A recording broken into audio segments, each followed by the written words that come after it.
Hello. Not sure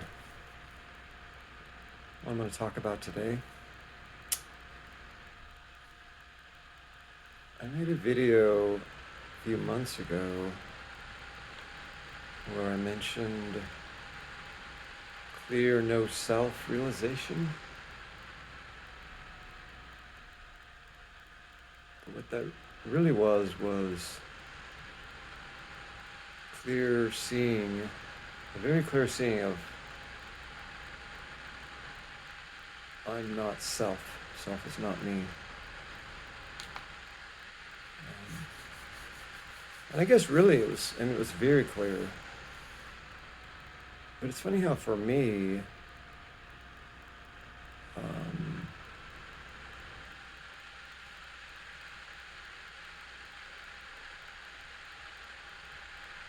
I have to see every level of self.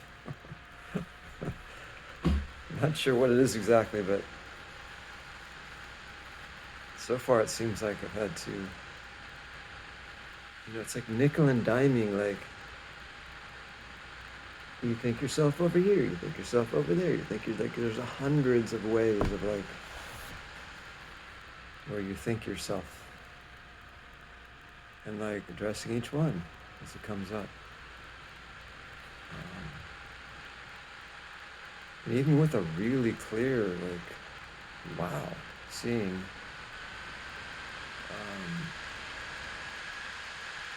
there can be other levels that aren't as clear, or that aren't, you can't see yet, they aren't awake yet.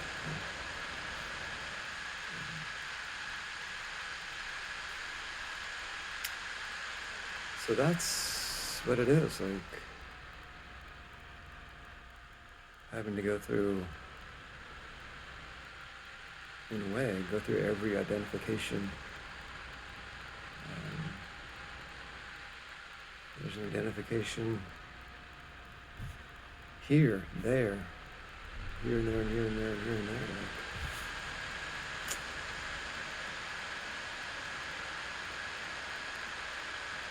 Going through them as they come up. Yeah, and there's that energy like,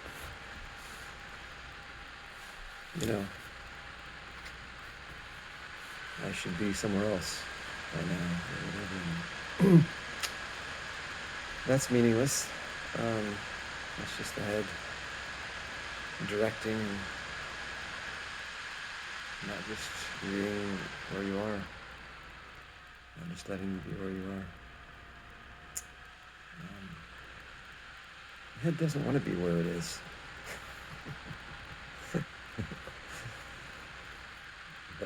The head's whole game is what's not happening. Let's be in what's not happening. And let's just get wrapped up in what's not happening. So everything's a distraction, a sidetrack,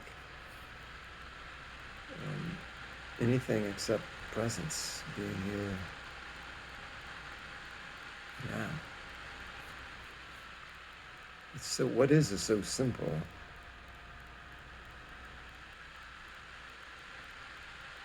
And everything but that is just head. It's just whatever you want to call it, the head. I like to call it the head because that's my experience of it, is sort of the head. It's sort of this thing which is mostly, I experience it mostly in the head, and it's controlling and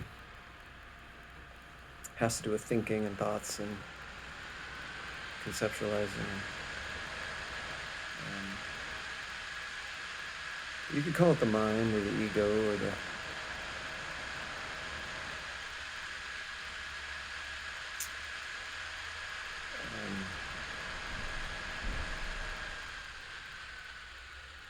thing about the head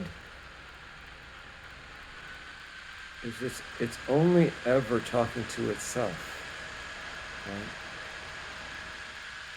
Like, this is such a fascinating thing that and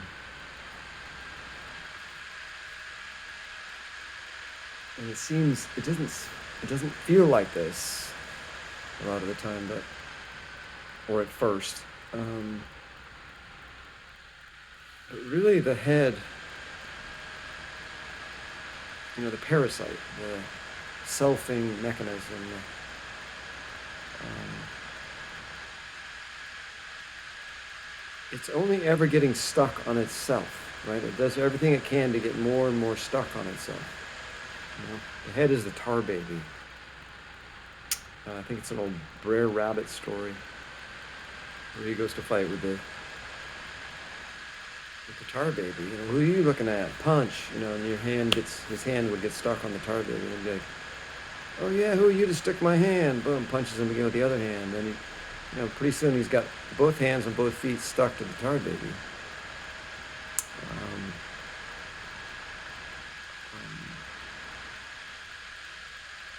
The head's only ever fighting itself.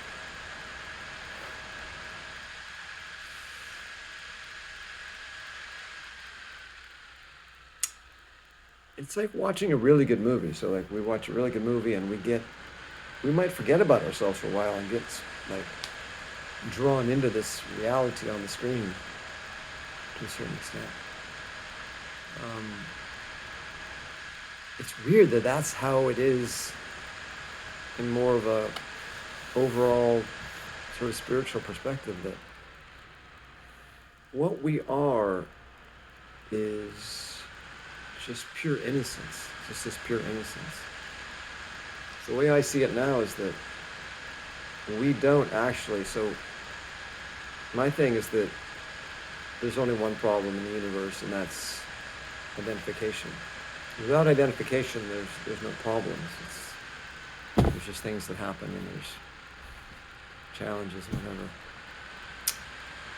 But the truth is that us as pure innocence doesn't identify with anything. It seems counterintuitive, but the self gets stuck on itself and wrapped up in itself. This is like a good movie, right? Good movies are dysfunctional, right? The communication is dysfunctional. Most of it's dysfunctional communication is what TV and movies are. Oh, I withheld this, so many things are just like, I withheld this communication, and then that thing, all the things that go wrong because of that. We like to watch dysfunction on a screen. And probably because, we screw things up a lot. We screw up communication a lot. And so it's, it seems like watching normal life in a way, but so the head gets all stuck on itself and wrapped up in itself. And in our complete innocence, we're watching the movie of the head.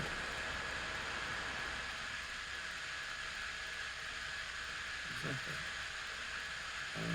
We can call it head TV. But it's like the movie of the head.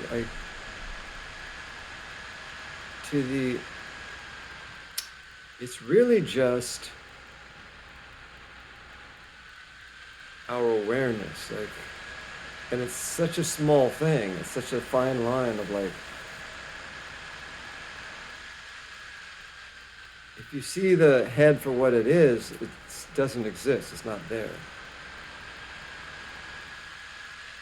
If you take it, if there's just the tiniest speck of seriousness when watching the movie of the head, then it's completely real. And if there's a little bit more serious, then that's you. It's just what happens. Like that, just a little bit more gravity put into that attention, and that is what identification is.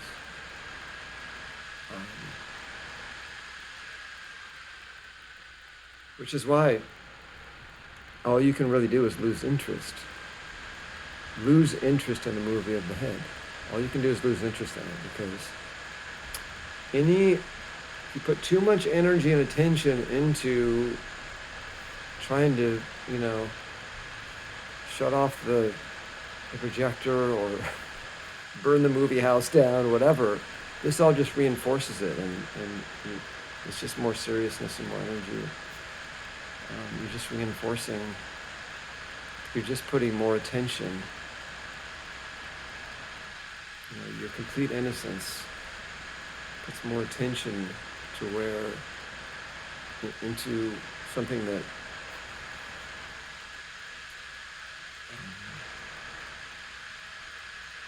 it doesn't need to put attention into.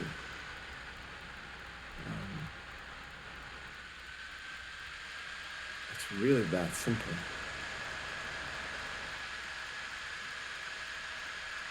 Yeah. I know that it's not, it doesn't seem logical at all to the intellect. We're so agentically centered. We're so, what we're taught is so much around, based in that we're the agent in our lives that makes things happen. There was this joke. It was a sitcom, bad sitcom my daughter's watching on TV. And the mother makes a joke at one point about her son, or, not a joke, but it's like a sarcasm. She says, and at the end of it, she says, "Yeah, well, I made you, and so you should be, grateful to me," or whatever. She made him, like the mother. It just struck me. It's like, it was so clear that the mother doesn't even know how she sees out of her eyes. Okay, she doesn't know how to move her arm. She can move the arm can move, okay, but she doesn't know how to move her arm. We don't know anything about how our bodies are working. So the mother did not make the son, okay. The advanced biological machine did its thing and created another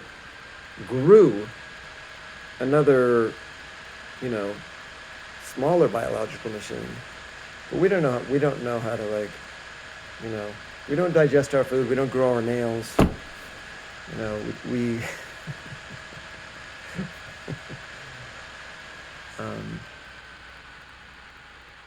we don't know anything.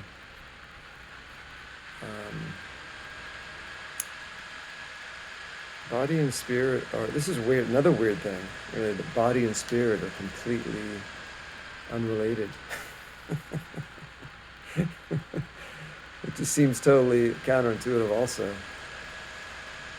But they're really not related at all, which is weird.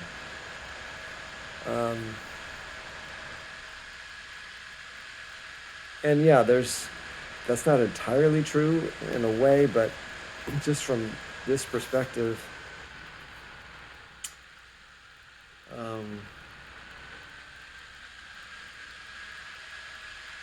because this is the rub where this is that decisive point where it's sort of that big question, maybe perhaps the most cutting question of wait a minute, why does it matter? Why does it matter if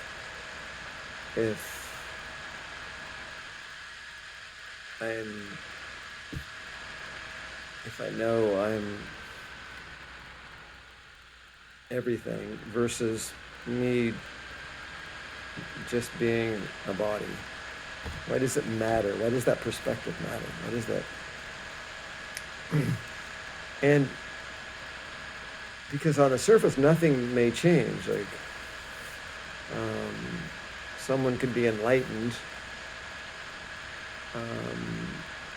and their life could not change at all. So why does it matter?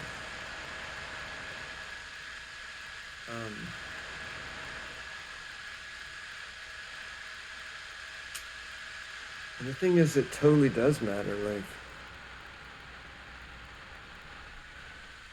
Einstein's theories of relativity, they mean that everything is perspective. Everything, like literally everything is perspective.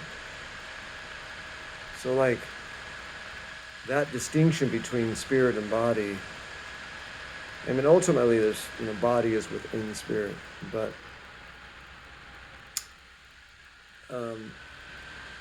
there's that sort of ultimately important distinction where it does matter if you think you're a body and you have a spirit versus you are spirit and you're seeing through a body.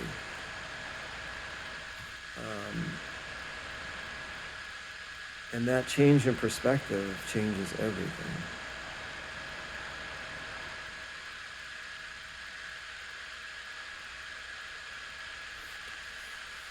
And it's probably confusing mostly because we're so trained in that agentic, selfish body view that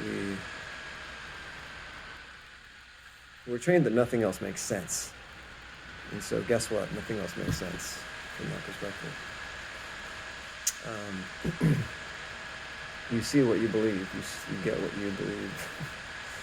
Belief doesn't change anything. It just changes how you see. It just changes which rose-colored glasses you're wearing.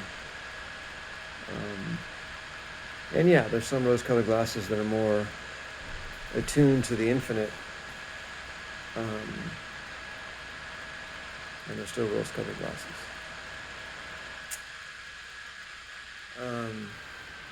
So there's a couple of weird things. I